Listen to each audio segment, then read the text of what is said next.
Hello, guys, and welcome to the Radiant Podcast. Late as ever, me, obviously 10 minutes late, you can wait, you can deal with it. Today we're going to be discussing everything from MLG and some other stuff. I'll look in the DMs in a second. So, on the show today, we have none other than Sebzi, Red Reserve COO, or does absolutely nothing.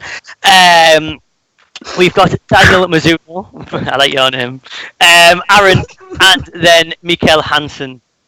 I like Mikael. I like it. Yeah. So, That's good, man. today, to be fair, we've been watching I've watched most of it, I watched the game, of MLG NOLA. How has that been for everyone else? How has everyone enjoyed the Call of Duty this weekend? Doing good. I mean, from me, Who's formal? Well, Sebs is still going. yeah, we've got United next, so I mean, it's been good for me. At He's least. sat there trying to get a good placement, so he gets a little bit of a pay rise. Yeah. You know me too. Maya, you want a Tiffany bracelet? Have 3. Anyone else? Pardon me. Anyone else's opinion on it at all? Anyone else? Quite I'm shocked. so glad Optic got knocked out when they did. Isn't everyone? They're just boring to watch now. Oh, the bar. Wow. They've been They are like, no, right? They're a good team. Yeah, they've got the they've got the players, but they're just expecting to win now. They just think that they're not. I think Luminosity are a better team. I think Echo Fox are a better team. Echo Fox impressed me. I don't think it's a question right now. Optic aren't the top tier that they once were. They've never been the top tier. They've been inconsistent as shit for years. And the sooner people realise that, the better. They'll never be as good as Complexity. No way. They didn't have the run that the Complexity had. Complexity had a run of like 6 events or 7 events, wasn't it? With a 1-1-1. They're not even as good as the MW3 Optic. Yeah, debatable. The MW3 Optic were good, but they had holes. Yeah, Rambo Ray. But he was mint him. He was mint. He was really good. Crazy. He was just a funny looking bugger. I would talk about the great pro point system, but we'll leave that one for later on because we could be on. We all know how I feel about that one. So Seb, how is all the Red Reserve camp and stuff? How are you guys? One big question is as well. How are you guys looking forward going to sort of Halo, Gears, and all that? Now MLG have announced it all. I mean, I think we've got a few ideas of like Halo. We're looking to expand it, especially for like 2018, especially like we've kind of kept it quite Call of Duty based and CS:GO based. So I think with Gears, the ugliest team are the best team. Not being nasty or any way. no, I completely agree. They are like. Yeah. If you look at a Gears player and go, he could kill someone in real life, he's going to be good at Gears because they're all brutal. I remember EGL5 when Wardle stood on main stage, right, and the stage shook. He bellowed out, like, what the going on here? Yeah, I mean, I think Gears will kind of become the third, like in the standings of like how big they are in console. Halo will become like the second biggest now. Because Gears had the prize pool. Yeah, Gears had the prize pool and the backing and the kind of the structure. Oh yeah, because they had that championship that looked like it was some dodgy school sports day. Yeah, I mean, that's ESL. That is. And so we had a Gears team, but we pulled out. They weren't performing, and it wasn't getting us the exposure that was actually like we deserved. Really, it wasn't like correlating with how big the organisation was, how good the team was. So we pulled out there. But with Halo, we are looking to go back because MLG is. I mean, that's where Halo should be. I don't think ESL did anything to kind of like make the scene even bigger. It just actually harmed it. So almost single-handed killed it, really. Yeah. So I think going back to Halo, going back to MLG. Well, I said who put 20 pence in Mickle? I mean, we could do. I mean, we're looking at a few teams. It's just very hard to tell. Like, I mean, we've got to do our research when we go to teams in Halo because there's Optic and then there's kind of everyone else at the same kind of level in terms of like everyone could beat everyone in Halo. So we're kind of looking to see which one will kind of be the best. So it's up in the air at the moment. I just still personally think with these leagues as well, they seem to be, obviously with COD bringing out all these new leagues that had been mentioned a couple of times, a few about about 4 weeks before they're all announced. Anyway, I'm still waiting for my offer from Activision to run the system because I think it's a lot of bollocks. But these leagues look quite good, and I think one of the funny things that's quite entertaining is who can get the most foreign person possible in their team to then get into a league. I've seen like Pato and McGee were teaming with like Enzo Ferrari and to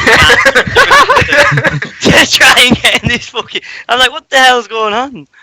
Is that for the national leagues for the CDL? Yeah. Yeah, I mean, I'm sure I saw somewhere else that they're like missing a league. There's a big community for one of the like the nationalities, and they don't have the league. I don't know. Nordic. Source. It's the Nordic region. Is it Nordic region? Yeah. So because I'm friends with Burnsy and Goppy, Yeah. the team like Pex and Jinxie, and they're like they've got to play in the English league. But the thing is, I don't think that's bad for them because if they're playing on the dedicated servers, all they've got to do is get Goppy or Martin in first, and they've got a host over in Sweden on a Swedish server. You've got Pex on your team though. You know what I mean? It's not. It's not easy. Go well, yeah. Pex true, and Jinxie. Yeah. To be fair, right, I looked down the list yesterday. Someone sent me a list. Luke D-Treat sent me a list of these teams in the league, and I read down as like, who, Pato, who. Gen. Realise who. I was like, who. Yeah. I don't know. Half the players in the scene are completely. I don't know. To be fair, right? I personally, looking at some of the people who are getting in the league and some of the people who've got pro points, it's who can stay at home the longest. Yeah. It's like a competition of who can play as many pro points in a week as possible. And then someone will go, wait there, we'll pick you up because you've got 1,000 pro points to get to lands. And then, like, they're like trans, you can't anchor a toy boat in a bath. Like, like, it's not how it should work. Advanced Warfare was perfect, by the way. Completely perfect the way the system was worked. Obviously, pro points weren't really a thing, but there's so many ideas with how, like, obviously you go to an event, you get your seeding points from that first event. What they should have done realistically was, because they've threw these 2Ks so much at the start of the game, nothing should have been worth pro points until the first event, or EU and America. They should have one either side. The EU event, or they should have had a tournament beforehand, say 2K the weekend before, so teams enter in. And one of a good way that EGL used to do this as well was you used to have to put your team ticket in, if possible, I believe it was, or something, some code to actually get into the tournament, so you know you turn up. Because some people would just enter these tournaments. For example, there's teams entering 2Ks that can't even fucking spell land, never mind go to one of the fuckers. Like, they're not going to turn up to an event, are they? Like, fucking D-Treats, No Scopes, XX123 is not going to turn up to Birmingham and suddenly place top 24, is he? No, he's going to sit at home and watch it, but he's playing the 2K because him and his pals want to, which I completely understand. Everyone's got a right to play, but I believe it should be done more specifically on the people who are actually going to go to events, rather than every man and his dog can play these pro points, because at the moment it's fucking up the system that much. There's people who actually deserve teams and actually would want to, who would be good at events or could do well, are getting like sort of, oh no, wait, you have no pro points, blah blah blah. Me, not saying anything. So I think the thing is though, if you're right, so I'm trying to think of another example other than myself, but I have like 1K pro points, and I'm trying to compete. But the thing is, if you don't have pro points, people higher up in the pro point ladder ain't even gonna consider you. They'll ego you, yeah. Even though you can be as good as them, you can be better. But it's also funny. I heard, I'm not sure if this is true, don't quote me. I heard that people, like the English players playing in the Italian National League were still teaming with their original team. Essentially, the National League is a pickup team. Yeah, one of the things that I was going to make a point to as well, and Daniel, I don't know if it's, I'm guessing by the accent that you are American, or Mexican, or some form of over there. Not to be that kind of guy, but one of the main things was, and Sebsy, you'll agree with this because you were a few years back, about 3 or 4 years ago, I'm going to say Advanced Warfare, MW3, around that. I personally felt as a player back then that our AM teams and our semi-pro teams, as we'd say, top 12, top 16, were miles and miles ahead of the American AMs and American semi-pro team. Miles 100%. Ahead. Like, not blow my own trumpet, but Nexium, when it was me, El, Cambo, and whatever, we'd enter American teams or something like that, right? And Keep me on land, I hate you so much. you got the full force of us at that event, Chief. No, but that team, and we had Golly as well. We didn't even have Riri, so we were shitter at that point. Golly was so shit. you've got to understand, like, we were so far ahead of some American AM teams, right, back then. And I'm not just saying that because I personally felt like I was, but I personally felt like a lot of AM teams in America, top 12, top 16, top 12 in Europe were quite far ahead. But now you look at the people who are going across, not obviously Slate and CSG, they did really well, but for example, CSG, for example, Barrage, and these kind of teams, and they're dropping out at, like, top, 112 or whatever they placed. Like, do you know what I mean? Like, obviously CSG did really well, don't get me wrong. They did well, they got a bit unlucky with the bracket. But what you've got to look at is what suddenly happened with some of the AM teams here. I personally think, and I don't know if other people agree with me, the way this system's working out and the way this system is cutting AM teams out of the scene by not being in the Pro League and stuff like that, but the American teams still have things to play for because they still have events in America that aren't sanctioned by Activision or maybe aren't as big as Activision sort of events, do you know what I mean? Like in the UK, last year you had EGL, you had IC, exactly, that was it. So like, you in had America, do you guys seem to have a lot more little local lands that teams can just sort of pop into and go to and things like that? There are local lands, yes, but I mean, for pro points and things like that, you solely stick to majors and but there is practice to be wanted on the side. I mean, I've just looked at like EGL 12. If you look at even from like top 16, there's people like Vortex, Rated plays top 24 at EGL 12, and every single player. EGL 12. You did. Top 24 every event. Cambo Mance. Buy one. Top 24 res. 14. Who was it? Cambo Mance in tank. We're under Raw. Oh yeah, I remember that. and like literally, if I look at the top 16, every single player there I either know or would beat like AMs in NA. Like they would. And now it's just kind of like the AMs would go over. Did you just fucking see that? Did you just fucking see that? I can't believe that. God. What the fuck was that? Oh wait, hold on, right. He's getting him back. I'll explain what's happening in a minute. It's my brother. So I'll finish my point and I will explain what happened because I will lose my point. You just look super scared. I know. I'm gonna the whole thing now is gonna be going like that. So like everyone in the top 16 would be able to kind of like place a lot higher than they do now in the CWL circuit.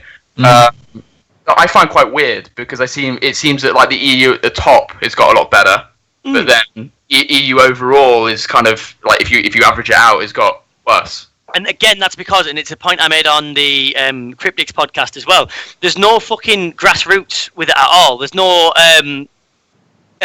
foundations or sort of systems to evolve younger players. For example, if you're a younger player now and you don't have a name, there's no grassroots there for it. So, for example, if you're a young player now and you come into the scene, okay, then the only way you can get into the scene or get known is either by being a ringer, bids, right? Okay, being a ringer and being a little shithouse. Okay, I know it's before the watershed, but I'm sure we can play on Twitch. And also, do you know what I mean? Being an absolute horrible connection player, and that's the only possible way to do it. Whereas, obviously, back in the day, you had like the under 8. Obviously, with the way the laws are coming in and stuff, you can't do the under 18s anymore. But there was events there that under 18s were playing at and competing at. Now, not only were you getting that, but there was also systems there. There was leagues, for example, the Fierce League, which, to be fair, I'm going to say that was really well run. Yeah, exactly. I run by remember, was me. it Black Ops 3 it came back? No, it was Ghost, and then we tried to bring it back for Black Ops 3, but no one. Someone ran their own league on Black Ops 3, and it wasn't as good as mine. That's not the point. But like Sebzi will agree, that ran really, really well for AM teams. It ran even well. I wanted to bring it back. I remember we were in conversation about bringing it back. Because it's hard now. People just got too many things. Like they need to play pro points. There's just no like room for things like that to kind of grow. That's what I mean. There's nothing there. You can't swim. You can't. There's nothing enjoyable about this game anymore, and that's one of the things that I think is going to I'll bring up as well. One of the massive things and one of the big points of Call of Duty now, it's more of a chore than a hobby, right? Back 4 years ago, you could play it as a hobby, right? You could go and say, for example, play Gfinity, you'd have great fun, you'd enjoy yourself. But now you've got to come on, you've got to play these 5 pro points. If you don't play them, then you're falling behind. And then if you don't play the 2K on a weekend, which is taking up your Sunday or whatever day it is, then that's also going to make you fall behind. There needs to be 1 2K a month. There needs to be so many pro points. There needs to be a better structure put in. One of the big things, though, that I feel has excelled really, really well in the past sort of last year, I'd say, is the organisation of actual LAN events. Obviously, you saw MLG with the bomb scare; they still got everything done on time.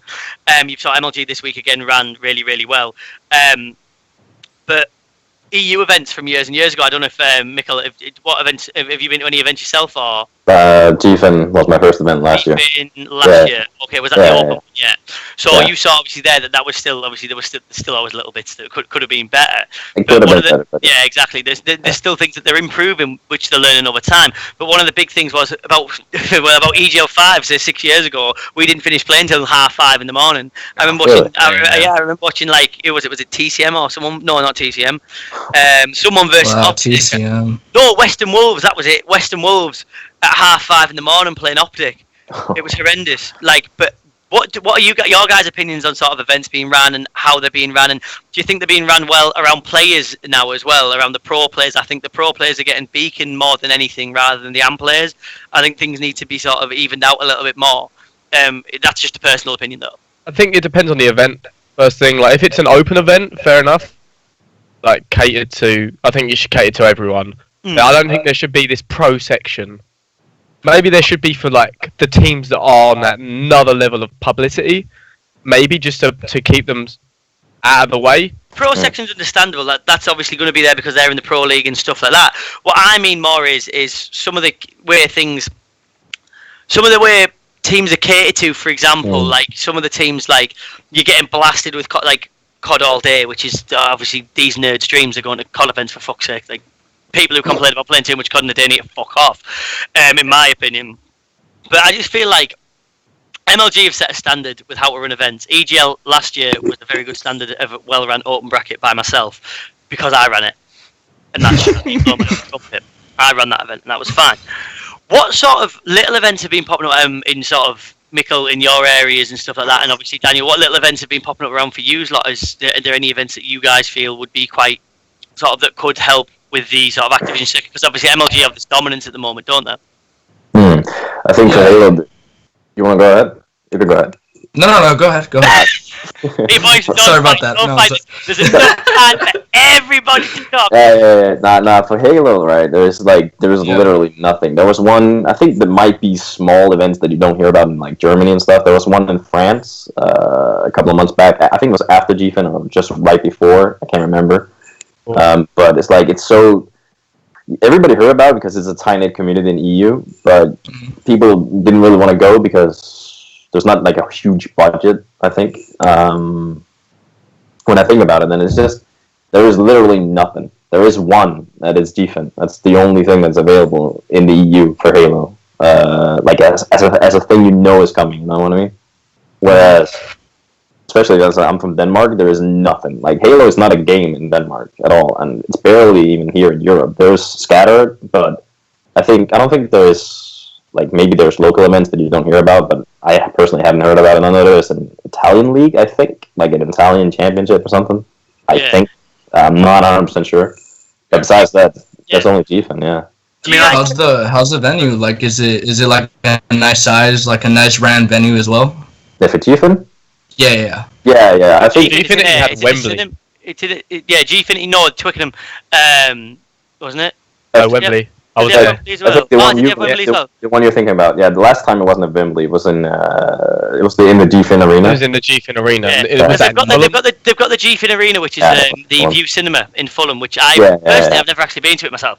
I went to the one in Twickenham, the Call of Duty Ghosts qualifiers, which was a Gfinity, and I also went to G3 at the Copper Box, which was a massive event. Although it cleared out when Optic got knocked out in the morning, it was fucking hilarious. Literally, there was obviously like 2,000 or 3,000 people sat watching the COD bit or something. Optic got beat straight away, and then all of a sudden it was flooded out. 2 seconds, I'm just going to go downstairs. I won't be a second, boys. So talk between yourselves. Also, quick question there: do we think that obviously the console esports at the moment are fit for MLG, or do you think other people could run them better? Discuss that one between yourselves. I've got in a minute. Right? Could they? Right. Let me think. I mean, past experience, ESL can't run a console event to save their dog. No. What other? I mean, I think that having just a sole kind of like organizer of all events is something that I think Call of Duty it kind of needs, but it doesn't. So I mean, the way MLG is set up, it allows it to be kind of very independent, so they can kind of control how everything happens. It's a good thing in ways like you can have it as that's what they have to play by, and that's good for MLG, but it's also good for competition because then they know where they stand with everything. Yeah. However, allowing it, like I think it was last year, where like EGL had things, iSeries had things. It opened it up to a lot more variety, and it really helped the AM scenes kind of flourish. Where this year it just hasn't. Could anyone else run it as well as MLG? I don't think so, because ESL and MLG are the main providers. I mean, there's people like E-League, but they wouldn't pick it up. PGL, they're so focused on CS. Face It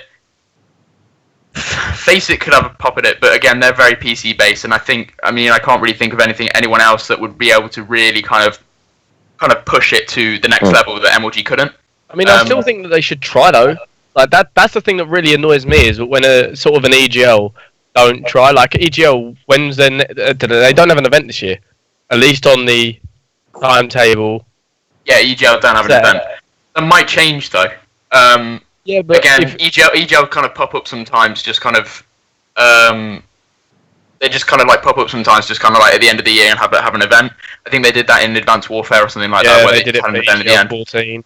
And then roster. Yeah, and I think that having an iSeries was really good for COD as well, because it just, even though the prize pools were absolutely shit, I think the prize pool for iSeries, there was one big one last year that was like 30k or 20k. Before that, there were like 5k prize pools. However, it really helped the grassroots of COD. That you just don't get now. Like you don't get it. And I've always said is to kind of push an esports to the next level, you have to take care of the grassroots of esport. In every series, like if you look at how ESEA is run, CS:GO and ESEA is run. You have an open league, you have an intermediate league, a main league, and then a pro league. No, main, then premier, then pro, and it's just helping every single division of an esport. Where in COD we have pro, and then we have everyone else. Yeah, it's the same in Halo. And it just doesn't help. The only people that help are the pros. They can get better, but the AMs they just have to kind of like slave away at this system. That as Rory said, it's just a chore. It's not actually improving them in any way. It may make them play a lot more, but it's become a chore, and you can only actually improve if you're enjoying the time you play. And it's just not. I also think for like let's say you have like top AM teams which pretty much dominate the scene, at least in Halo. I think you need those progressive things for teams to have something to aim at. So like when they work their way up and become more skillful and stuff like that. So you can like look. Also, it would be for me, right? If I was spectating an esport I didn't play, or even Halo, which I do play, it's like. If you have one, let's say, what did you say, intermediate, right? And then you have something like beginner. If you have a team from intermediate that picks up a player from beginner, it's news in the sense. Yeah. And it gives people something to talk about. Yeah, because they're going up the ranks. If you look at like CS and the Face It Pro League, people like Rops, and there's one more as well, Rops. There's one else, and they've been able to. Do you know who he plays for? Rops, Mouse Sports. Yeah, Rops plays the other guy, I'm not really sure. But again, like they've just been able to flourish due to the system, and it's not and they've been able to prove themselves because of the system. Like so, he's gone from being in. I think he was in FPL. He wasn't in the FPL. He was in the one below that. He then got invited into the FPL, and from there he became. He's now known as one of the potential best players. He's going to be one of the one for the future. Crazy. Also think time. And you just don't really get that in Call of Duty simply because of the system, because it's not set up like that. It's very rare. It rewards doleheads. It rewards people that don't have jobs. Like for example, I go work my job, get home at say 7 hours of travel. I get home, I'm tired. I've done a whole day of work to pay rent or pay this or pay that or whatever, and then I've got to get on, play 5 pro points. And the thing is, all depending on who you get, if you're someone like me, I don't tend to get everyone asking me, so I've got to beg to play pro points with people that are good enough to get 5 wins in 5 games, and then even then, by that time it's 9 o'clock. I've got to find people for scrims. Right, boys, I'm going to be 10 minutes, right? I'll be back before we finish. I just need to do some 2 minutes. That's fine, Rory. That's fine. This is your girl. I've got it. Yeah. Like it doesn't allow you to. Nico. Oh, there I'm back. It doesn't allow you to get any. Yeah. So I mean, real practice. I think also it drowns out people, you know, like like again with the progressive system. Like if there's a really good player in like Call of Duty or Halo, if people don't, they'll probably pick him up, like, you know, in the sense that they'll know who he is if you're just making you know, rows or whatever you call it. But they can drown out people real fast if you're not. Let's say you're good, but you don't have a name for yourself yet, which takes forever in these two games because they don't have that progressive system. You can just get drowned out, and people are like, who's this guy? You know, don't mind him. And they just keep playing the same people and make rotations within themselves. It just gets bland to watch. Circles. Seb, everything you said about the amateur community in Call of Duty was true. That's why I believe last year when EU United blew up, it was such a big thing to talk about because it wasn't really expected, you know? Mm. Yeah, like they weren't expected. It's very rare. Yeah, very rare. Mm-hmm. Okay, so I think because Resident, I'm going to kind of change the subject a little. I just want to know how you guys think MLG is actually running the event. So let me see if I can word it right. So, for example, do you think that their way of running, like their way of doing it in terms of the actual like championship brackets and the losers brackets at the events is working for Call of Duty as a whole? I don't know how else it could really work because they have the open bracket. I don't think MLG are the people that are saying this has to be the system. Actually, I think that's Activision. Yeah, I think MLG have a very large say in it. Activision, I think MLG are allowed to control the tournament how they want. They just have to kind of keep this pro point system in. Yeah. I mean, what I've seen from MLG in the past is they've improved and they listen to people. I mean, they listen to people in terms of how they run the events. In pro point system, I think that's a lot to do with Activision. But I mean, I remember when MLG.TV was around. I mean, I'm sure some of you will remember it very well. MLG.TV was a play by MLG to kind of just increase market power in esports, basically, so they can put themselves in a way where they are kind of rivaling Twitch. And it backfired massively because they kind of like moved away from every other esport, where Twitch became the place where everyone would go for esports. MLG was on the side. However, people don't actually realise that MLG.TV in its prime got more viewers than it did on Twitch. So in Ghosts and Advanced Warfare, events for COD were getting like 200, 250k on MLG.TV. And I just think that in many ways people forget that MLG.TV still did really well. However, I do think it hurt the way COD grew. But then it's not just that, it's also the game as well. I feel like with the MLG.TV, the only thing that MLG really hadn't done was create their own streaming service. So really, as a market, it's not bad if that failed, in the grand scheme of things, because, you know, it still worked out. Yeah. Like they were going to anyway, so they maybe had a bit less money. But like MLG.TV, I don't think it suffered so badly. Like if you look at the progression of MLG since Ghosts, everything was like similar up until Black Ops 3, and then we had ESL run the Black Ops 3 Pro League. Yeah. And then we were like, we want MLG back straight after. We want the ESL system with MLG. Yeah. Running the events. I mean, now again, this is something that I hold quite. Wait, hold on. Let me just put that. Dan, your mic is very loud. Dan, your mic. Yeah. I don't know why. Sort your mic. So this is something that I've always kind of tried to speak about on Twitter, but obviously my outreach isn't as big as the players. The favoritism from MLG to large organisations like Optic and Splice in the past has been huge, because they focus on that to kind of like, obviously Optic is, in my opinion, the reason why COD is still as big as it is. I mean, if you look at viewership, like as soon as Optic leaves gets knocked out, the viewership, like normally it goes down by like 60%. No problem. Is my mic okay?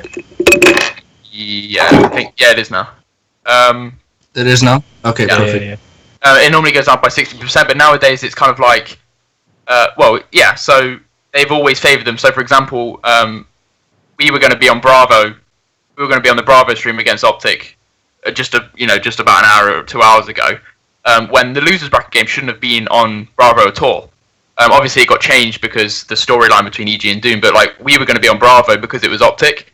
They favour Optic because they know that's what's going to make them money, and that's what they know that's going to get the viewership. Same with Splice. I mean, the stuff they do around Splice with all the documentaries and all the stuff, and if you hear casters, they'll always favour Splice over Red. That in some ways is it's granted that makes sense, and I'm always going to be biased, but there's still there's a complete disconnect between the favourites of Splice and Optic with everyone else. That I've always seen in with MLG, but now it's changing. I mean, the viewership hasn't actually decreased that much from when Optic got knocked out, so that's quite good. I think that depends on the game as well. Yeah, they're not necessarily the casters being, but Infinite Warfare, for example, was a time where anyone and everyone could turn up on the day and win because the game was inconsistent. And let's be honest, it was a shit game too. It was a horrible game. Yeah, no, it was terrible. Anyone could win whatever. So now they're just favouring whoever they think is going to be better on the day.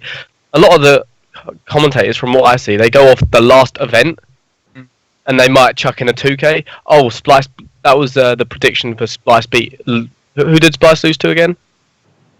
I can't remember off the top. I think they lost to. No. Let me have a look. They lost to. They lost to Rise. So Wow. Splice lost to Rise. And And what I know exactly what the casters were saying, but I watched the CTF and the second hardpoint.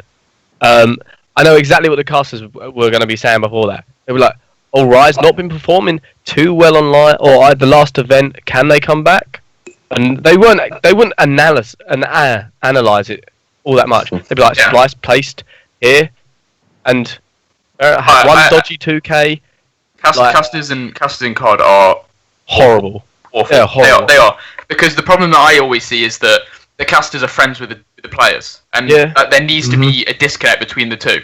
Because Courage. when you become Courage is I've never heard a worse caster. I hope this doesn't get clipped, but all he is a personality on a desk, and you can't have that. If you look at CS, you may see interactions with players and casters, but they're always very non-biased, and they're always their analytic skills is 100 times better than COD is. With in COD, you will never hear them kind of do a play-by-play where they're actually explaining what they've just done. It will just be they'll just kind of say what they're doing, and then they'll just talk about the past event, or they'll talk about the past in the bracket. It's not an analyst. It's not an analyst. That also have happened in Halo for quite a while. At least in the EU. At least I think gotta give credit to them, but I think the NA casters for Halo are better. And then back in the day with Halo, like MLG, like Halo 2, Halo 3 was just way better. But currently in NA, it's all right with the T-Squared. But besides him, I don't think there is. T-Squared's an amazing caster. Like Courage. Do you know what? I'd love to probably have a pint of Courage. Probably a sound dude. But as a caster, are we honestly sitting and saying him and Maven are on the top of COD Esports in casting? They let Mr. X go. Mr. X was one of the best casters they didn't in let the him world. go. Yeah. This is what I'm saying. Yeah. Mr. X, they didn't let him go. Blizzard and Activision, they put him on the Overwatch League. He's at the Overwatch League, and obviously MLG is on the MLG network. So what they did is Mr. X, they offered him a position at the Overwatch League, and that just shows, doesn't it? Proof's in the pudding, really, that Mr. X is so much better than Call of Duty.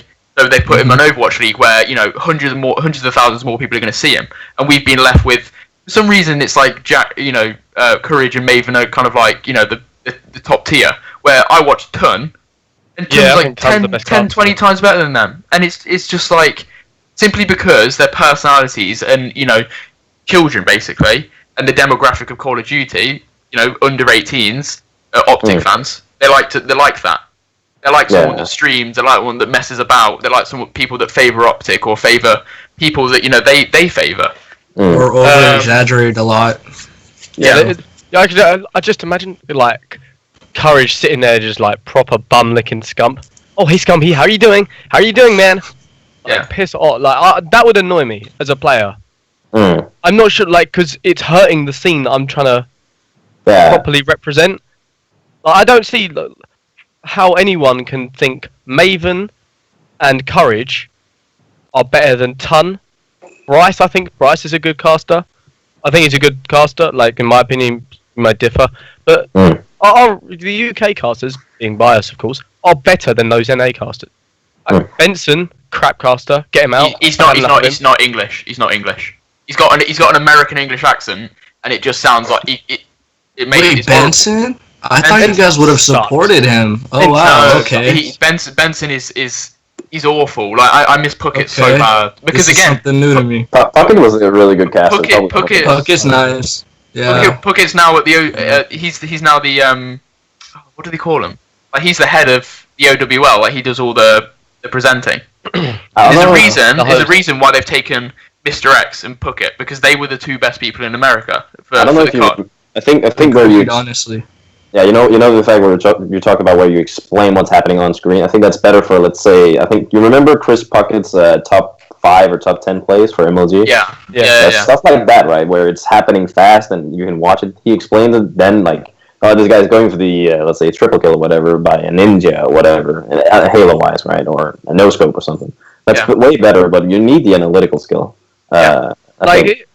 Is you have your color casters, so it's all the casters that will play through, explain the plays, which I think, which also stupid as fuck. TP now coaching Optic, which is better for him in my opinion.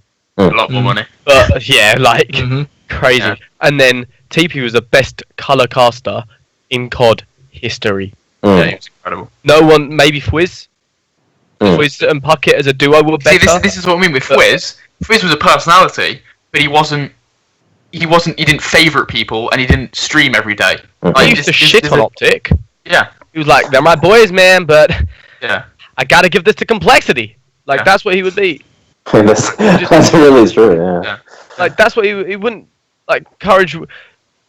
basically, if Courage was best friends with, let's say, Sebs, you're playing Optic on main stage in 2 minutes, Courage is analysing you, but you're his best friend, he'll be like, I can see Sebsy going off, man. Yeah. I really can. I spoke to him before the game and he told me that, he's ready to play. You think? He's ready to play, he knows what he's doing, he knows exactly how to take down this Optic lineup. Fuck off, you prick. Yeah. Alright, so we've got... language. So, alright, we've got another question. So obviously Pro Points was a Call of Duty thing, but now it's in every console, well, every major console. It's in Halo, Gears, and COD. How do you think that will go? And do you think that it's good for COD Esports to have that kind of universal way of doing things, or do you think that it will actually hurt console esports the whole? In Halo, I think the scene's too small where it differentiates the skill gap and seeding. I mean, so you're still going to have Jimbo playing. Who did he play the TK? I think we actually played them the other day. Every week. We actually played them the other day, and I think it was like our first match or second match, I think. And I haven't played in like 3 months. Took a break, right? And we get our first real match. It was just Jimbo and who else? Like Snipe Drone and everything. Like one of the best teams, if not the best, in the EU. And just like, okay, great. You just get shit on, right? Yeah. I mean, maybe it's because there's not any pro points like really differentiating it currently. Oh, yeah. Watching the stream. Oh yeah, read a plan. Yeah, no, I agree. I just think that the pro point system is it's just detrimental to the grassroots of the scene because I mean they're called pro points. Like it just says to me like all you want to do is grow the professional scene, and there's just nothing. I mean, again, for Call of Duty, you consider the national circuit, but what do you get a free flight to Cali and a few pro points? Like it's not. I mean, I don't know if it's Cali. I think it's Orlando, but whatever it is. And I just think, again, you're going to get... It's just not helping the scene at all. It's just... There's pros and then there's AMs, where it should be there's pros, there's semi-pros, like, we'll use the SCA again. There should be that tier system. Because then people can move up to it. And also, players should not be they shouldn't be held back because of a system like Pro Points. So, for example, if someone goes from intermediate to main... They should be able to do that without their, like, let's say that, their how bad they are. So, for example, if that was in Call of Duty, it wouldn't happen because someone with 1,000 pro points, someone with 4,000 pro points wouldn't even look at the 1,000 pro points, like you said. And it's just in ESCA, if you go up, like that's fine, that's it, you start again. That's where you start. I think With COD there isn't that. There's just not that. And I I think think that's also down to the year system where COD is only for a year. Yeah. But again, it needs to change. I don't think the scene helps that though, because you have I'm not saying I'm better or worse than anyone. I'm not going to use anyone as an example, but so you have people that sit, no job, grind the game, 4K pro points. They're still not as good as me, where I work. But that's because I make my practice time count because I have less of it. So they're playing a game. Great, well done. Yeah, you've no job and you're on benefits. Well done. But they're just grinding out the game. And the reason they're not going to look at anyone with 4K pro points, or with 1K, sorry, is because they feel, because they put more time in, that they're better. That they are on a different level. And I'm not being funny, some of the people, just because they don't have jobs. Yeah. And then they're sitting there, ego and me, so I just go and 100-point club them. Yeah. Albeit I'm probably playing with people that, carry me. But still, I take where I can. That doesn't help either. The scene's attitude doesn't help either. Yeah. I mean, I never liked pro points to begin with. I think they're shit. I do agree with you guys when it comes to like the AW system and how that was ran. That was perfect. So fun. I think that was perfect how it was before. But I mean, how it's becoming universal now. I just feel with adapting and time, we'll figure out if it's better or worse. Like with time, it'll tell, I think the time has told. So, but do you think console back esports to the has hype? that time though? Like, you know what I mean? Yeah. wait, what happened? Like, do you think console esports has the time to figure this out? Nah. Like, I just think it's a last thing. for that long. Even Halo 6 is apparently going to be on PC as well. I think console esports is Microsoft have said. Really? Yeah. Apparently. That's crazy. Actually, Speaking to Turk.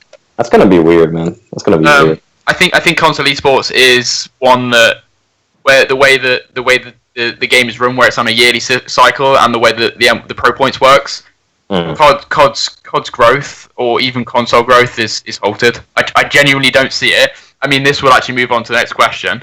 I don't see it becoming a tier 1 esport anytime soon at all, because it's just the way it's run. It's just not there. Like it just doesn't work. So yeah, I will go on to the next question because I don't want to annoy Nathan. Okay, so again, leading on to the question, can you see MLG actually leading one of these titles into like the tier 1 kind of like CS:GO, Dota, League of Legends kind of section? Because now Call of Duty's in like a tier 2, even tier 3 in terms of like viewership. So do you think that MLG will actually be able to propel it into that kind of echelon? I don't think they'll be able to do it with COD because of the way that the game works. But I think if Halo 6 is a good enough game, I think Halo is probably one of the better choices anyway. Or that's Halo's a more solid choice because of the way that the system's run. So here's the thing. So if Call of Duty made pub-related games and were like, okay, we're not focusing on the competitive scene. I mean, fair enough, the competitive scene would deal with it, like because it had to. But essentially, what the competitive scene's being told is, oh, we do care about you. We do care about the grassroots. We do care about the AMs. We do care about this, and then yet they're not showing it. So that's what I'm saying. Halo, a lot of Halo is essentially out of the box game with game modes. Halo's really CTF is the exact same in pubs. Obviously, and then they're like, okay, you're going to use a Magnum. And at the start, it was an AR. When I played, it was an AR. So we're going to give you a Magnum and AR. Exact same as pubs. We're going to make it 4 vs 4, and we're going to give you set maps for it. Was that? I mean, obviously, sometimes I think their game modes are a bit screwed. Fathom CTF. I played that. I think I played 2 overtimes on that at LAN. Yeah, I personally fun to watch or play. It's boring to watch, but sometimes it's a good warm up. But besides that, I don't think Fathom is a good map choice. But just as a general example, is sort of no. Like it's stale. It really is. The whole game, Halo, does get to the point where it's stale. But then that's when you can once the original game gets stale, you can then make meta changes because you've already built that scene. Mm. That's what I'm saying. If Halo 6 is good and it's got the MLG backing, loads of players will come back. We're sitting saying Ogre 2 will stay retired. If Halo 6 is good, you think Ogre 2 staying retired? No, he's coming back and absolutely slapping everyone. Well, he tried to. Oh, Halo 5 sucks. I like it, but compared to Halo 4, it's way better. But Halo 6 has really got to pull it out, like, and go strong right from the get-go. Otherwise, I think it'll die real fast. Yeah. I don't know. Yeah, there's probably also with MLG picking it up. There's a lot of old people maybe even didn't play but watched it that didn't want to watch it when ESL was running it. They would come back because also they associated with T Squared, Final Boss, all those old teams. And I think yeah. All right. I mean, we sat and said I remember that. Activision and Blizzard. We shat on them for doing the thing with Mr. X and Bucket. Yeah. Okay, so I mean, we're gonna the same. Yeah, we're gonna move on. I just want your final verdicts, yes or no. Do you think MLG will be able to kind of put one of the console titles into the tier 1 of esports? Yes. No, not yet. No, not yet, but they will be able to. Yeah, it's not ready. It's not. No, it's too soon. But if you ask me, I do agree with you guys though. Halo is its best bet. I do agree with that. Yeah. Okay, so we're gonna move on to some a Q&A. See if we can get any questions. So if anyone's watching wants to kind of ask questions, I'll read them out in the chat.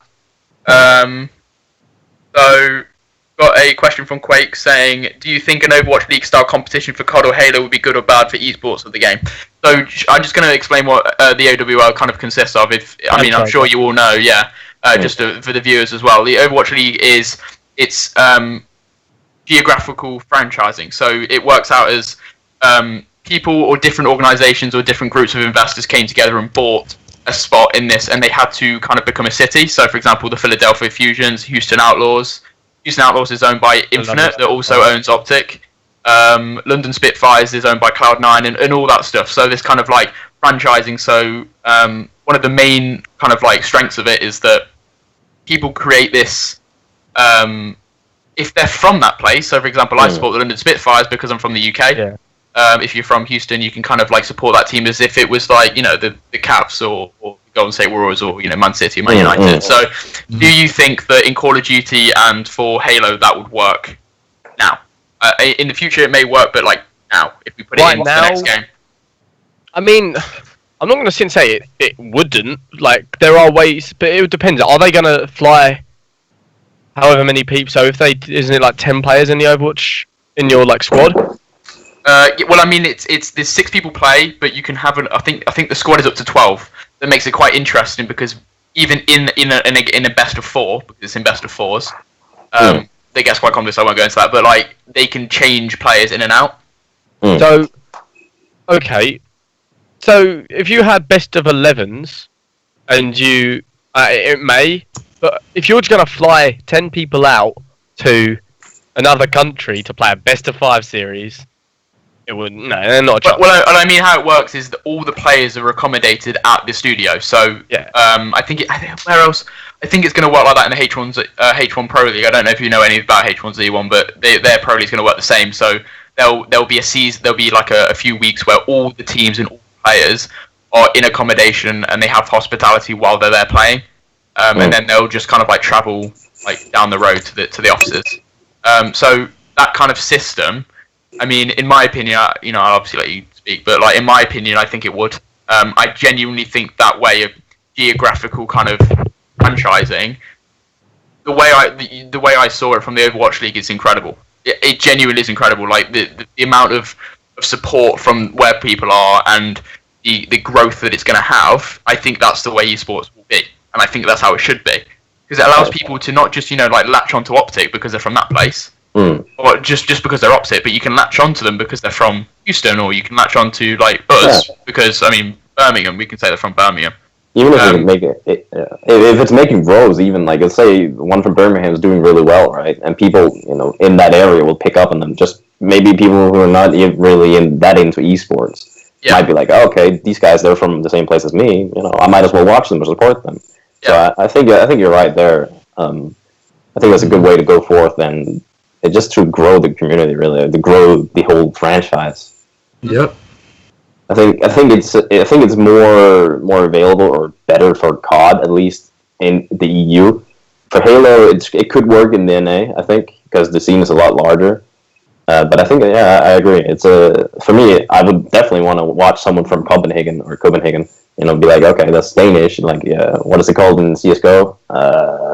Is it Astralis? Yeah. Like, I don't really know them, but I just like, oh, they're Danish, so I might as well follow them, Yeah.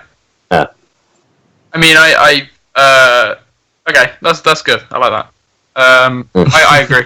I agree. I think that's right. Right. Next question. What have we got?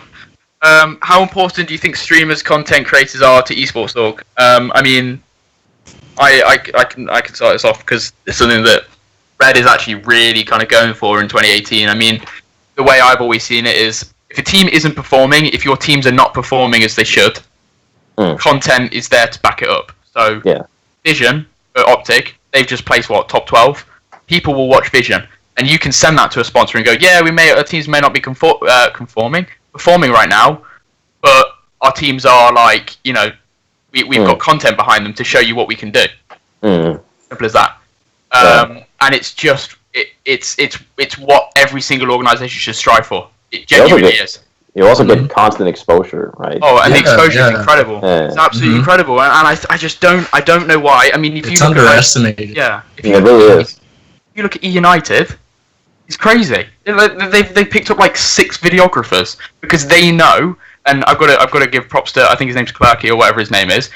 Oh, Clerky, yeah. He's on it. He knows what he's doing. He's got an amazing COD team. He's got an amazing COD team, and he's creating content around this team that is just gonna.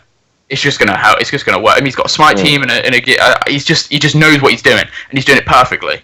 I mean, from us, I can give you a sneak peek. We've just hired a videographer that's going to work in house. We're going to have a studio in our offices, and that is something that we're just gonna really push for in 2018, because I think it's just so incredibly important for an org. Yeah. I agree. Obviously, you're probably way more, but I think for a streamer, it's quite important as well to just know you've got some support that's always there, because starting out streaming, it is long. Like unless you're friends with their couple of streamers, it is really, really hard. Grind. Yeah, it's a grind. I started last month, right? So yeah. I remember I got my Elgato. I streamed sort of every day.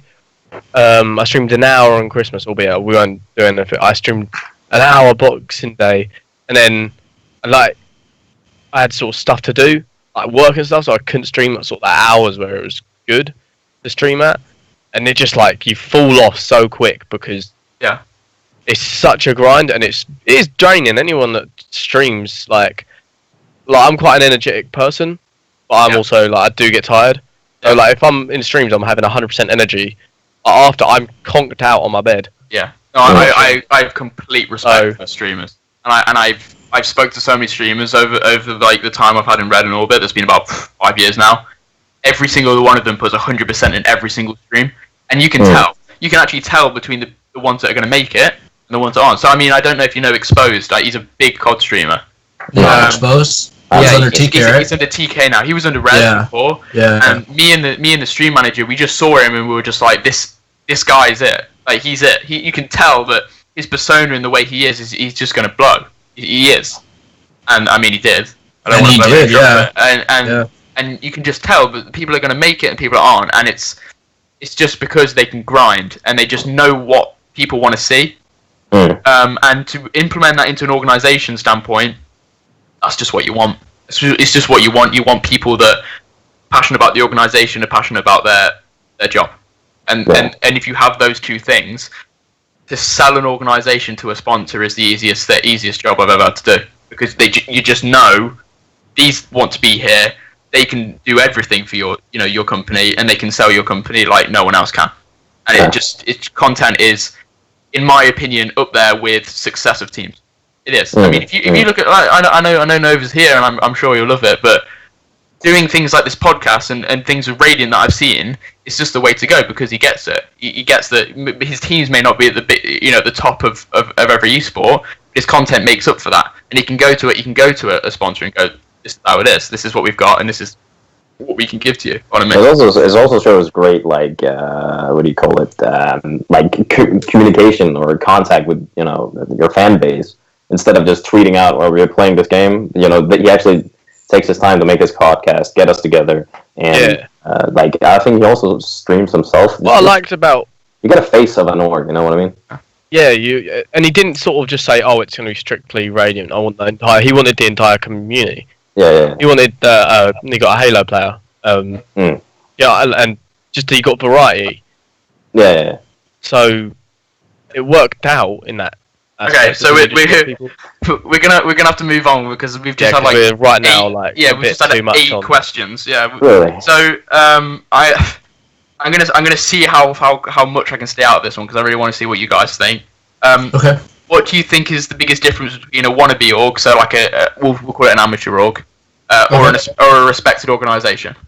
I actually have a decent idea, like not idea, but you want to like an example. I was talking to this guy because I was like, he was like looking for a co-owner. I was bored at the time, and I just wanted to like get into esports again. And I was like talking to him, and that was before I even became on the Radiant. Play with him. I was talking to him, and he was like, "Yeah, well, these guys just gotta follow orders, and they're just gonna be like online at this point. And just gonna do this, and they gotta like put out as much what do you call it, publicity. Like basically, he just wanted you as a slave. He didn't really give a shit about like if you enjoyed what you were doing or when you were doing it. But then with Radiant, it's like it's different. That they actually care about their community, their players, their fan base. It's just. I think that is like it's not like a job to you; it's more like a family kind of thing. You know what I mean? Yeah, I agree. I just feel like amateur organizations, they don't understand contracts. They underestimate content creators. They don't understand that everything can turn into a legal standpoint. And like when it comes to professional organizations, they have people to handle that. Like they have people to work for that, and it's just a lot of people don't understand the differences between both communities, like the AM community and the pro community. There's a large gap between them, man. There's a very large gap. There really is. Yeah, there really is a large gap. Not only in a sense of handling your organization, but also knowledge, because you'll be surprised. Like the people on Red, for example, those are some talented, smart people. Like when you compare those to an amateur, you'll see the difference, and you'll see how hungry they are compared to how hungry like an AM is. Like you'll see the difference. Yeah, I mean, I've always said that like from me is I can always see when an organization that is an amateur organization is gonna be able to kind of grow, but the thing that really makes it like you can literally have the best group of people, and you can have the most like people with the most intelligence, a lot of experience, but if you don't have investment and you don't have the money to spend, you can't do it. You can't do it. Unless you have at least some money where you can get a good team or you can invest in content. It's very hard to kind of break that kind of that threshold. So like with Orbit, I since I've joined esports, it was in like 2012. I was 12. No, I'm nearly 18 now, and since then I've been in Orbit, right? And we were an amateur organisation till 2016. It took 4 years of just PS4, it took 4 years of self-funding from Pat, the owner, to really get the investments coming in. That's how long it takes. People as amateur organisations don't understand that it's not going to come straight away. It's not going to you're going to have a year and then by the end you're going to be up there with like Optic and Envy. It doesn't work like that. And that doesn't just happen. In these organisations, these amateur organisations, people need to understand that patience is the most important thing. It is you need to be patient with the teams, you need to be patient with the staff, and you need to be patient with sponsors and investments. And if you can, Yeah. you'll thrive. You really will. Yeah. I think also like if you're an AM team and you expect this insane growth, like unrealistically, you're just like, my team is not performing, or they have issues with me, and then they just drop them, and pick up another team. You're never gonna like get a solid foundation for like this team performed well. They like playing for us or under us, and like they don't, as you said yourself with like content creation. If a team is not happy, they're not gonna bother. Yeah. Yeah, no, of course not. So I definitely think there's a huge, as you said, basically what you guys said, is the big difference. Okay. So Yeah, no, huge. We need to, somehow people actually love asking questions. So we've got a quick one. We've got quick fires. We've got one quick fire, right? Okay. Actually, we've got two, but one's kind of quite long. From Samuel, house coat or dressing gown? Dressing gown. Why do you know what house coat is? I have no idea. Yeah, that's what I'm thinking. Right. I'm gonna have to look that up. I don't know what's going on here. House coat. So this is a dressing gown, yeah? And people from wherever he comes from seems to call it a house coat. Okay. Like true embarrassment. So they're the same thing. It's dressing gown. Yeah. House coat. You're not weird, are you? Like genuinely, come on. That's funny. He's got a good eye. Yeah. I actually don't know. I don't know. I don't know. Okay. Better for esports. Better for esports. PUBG or H1? PUBG is the game. H1 for the developers. Love that. Yeah, I would say so too. H1. Yeah, PUBG is a game. PUBG is not good on Xbox, so stay away from it. Please do. Yeah, I was thinking about it. No, PUBG definitely. I think in my opinion, PUBG. Yeah, I just can't comprehend how big PUBG is. Like, I think the peak players was 3.2 million. It just blows my mind. It also exploded like instantly. Yeah, crazy. Like, Yeah. Well, H1 was already big, and I guess, you know.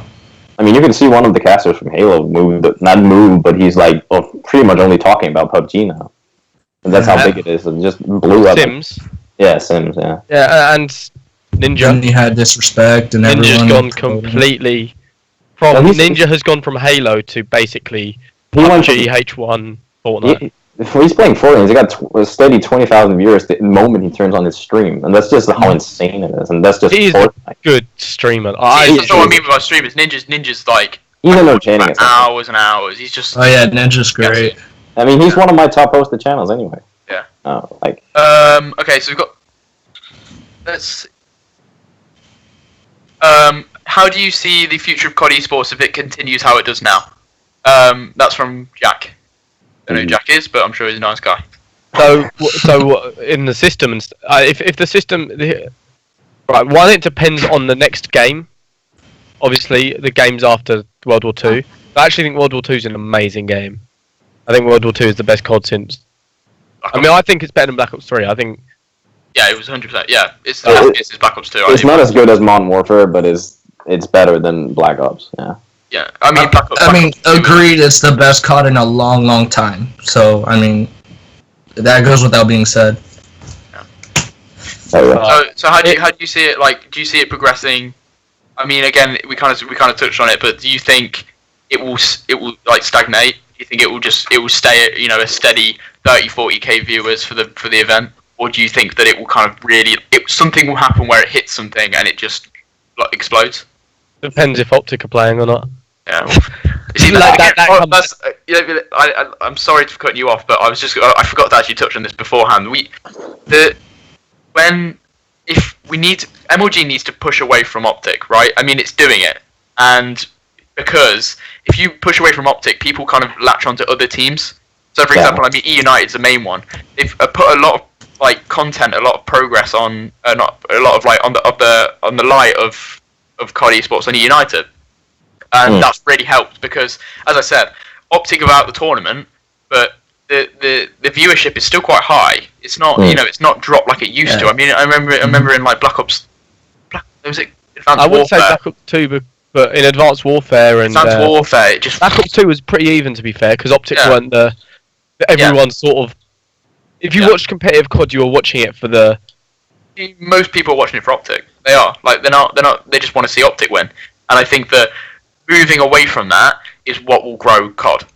I think it's There really needs- important. there needs to be they an move away upset. from that. Yeah. Yeah, and I think that if Optic are gonna place top 12, top 8 this year, I think it's good. I think it's really good for COD because it allows other teams to shine, and it allows other teams to get the exposure that they deserve. Instead of like like for example, we used to get happy if we were on Alpha Stream versus Optic, win or lose, because we knew we were going to get the exposure. We knew that, but now when we can't think like that, and I hope we don't have to think like that because. We don't want to. We want to be able to go. We want to be in Call of Duty because it's not just about Optic. It's about the game. It's about the game. Yeah. It just depends on whether it'll actually get to that point. Yeah, and I think MLG are realizing that they need to stop relying on. I think that they need to stop relying on Optic, and as soon as they do that, they'll be able to flourish. I do think that. Okay, one more question because, and then we can kind of say goodbye and kind of end it. Okay, so the last question is this one. I think this will kind of was Halo on Xbox. Yeah. Okay, this is a good one. What are your guys' opinions on moving competitive COD back to Xbox? Do you guys have a preferred console for competitive Call of Duty? So not Halo, but competitive COD. I hope you all play COD on Xbox One when it was on Ghost. Yeah. Yeah. No, yeah. It was like that for a little bit. Right, so the thing is, Xbox is a great entertainment system. Mhm. I mean, I sold my Xbox. I sold like my Xbox. It's a great entertainment. As So well. it I wasn't sold it. No, but when I've got a PS4 that is better, there's not even fucking lie here. The PS4 is a better gaming console. Yeah. Like there's no two ways about it. I don't think Xbox is bad. It's just not as good as PS4. And also Xbox had the whole what was it thing going on? Was it on Ghosts? Was it Ghosts you couldn't do LAN? What do you mean? You couldn't do LAN. On Xbox One? Yeah. It was LAN, but people were saying that there was big problems with it. Like it was. Yeah, so there was a host Xbox. Yeah. And it basically, so it all depended on the. Here's what I got, a really okay one, like an average one when I played Rez. I mean, it didn't really matter in the end. They were going to beat us regardless. I was teaming with fucking Magnifics, for fuck's sake. Like, Oh, we've just won. 3-0. have you actually just 3-0'd them? Just 3-0. Oh. Woo! Let's go, Red! Woo! Yo, that's a comeback. I'd turn on the stream. Yeah, they were down 1-0. Okay, yeah, so... Sorry. But then it all depended on whether... It didn't depend on who was better. Sometimes. But PS4, there's LAN. I think the Bluetooth issue has been sorted now as well. So it has, yeah. So if the one issue with the PS4 has been sorted by Sony, it's showing they care a little bit. Microsoft never really seemed to. I think Microsoft is starting to like maybe get the idea that esports is going to be like a really huge thing. I mean, it's already huge, but it's going to grow even more.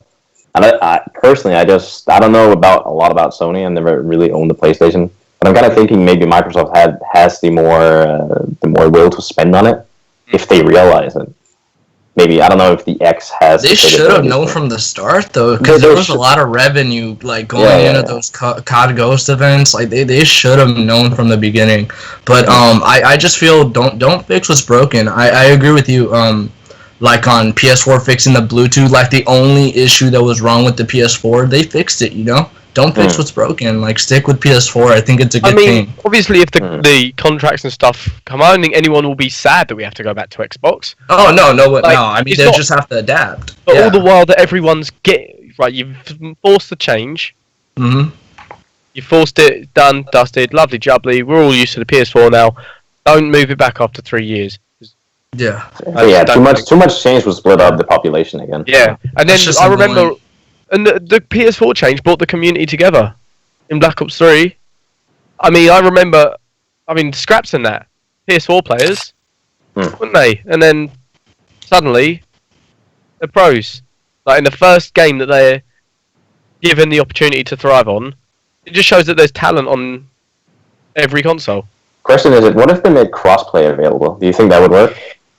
I mean, if you I'd think fuck with about, yeah. All right. I mean, Well, yeah. sorry. Finish your point, and then we're gonna. No. It's just No, yeah. crossplay is terrible. Just stop. Because I've got some celebrations to do. So Alright. yeah. Thank you so much for you kind of joining me. I mean, Rez had a girlfriend. Rory's now whipped, so I don't know what's happened to Rory, him. Oh. Yeah.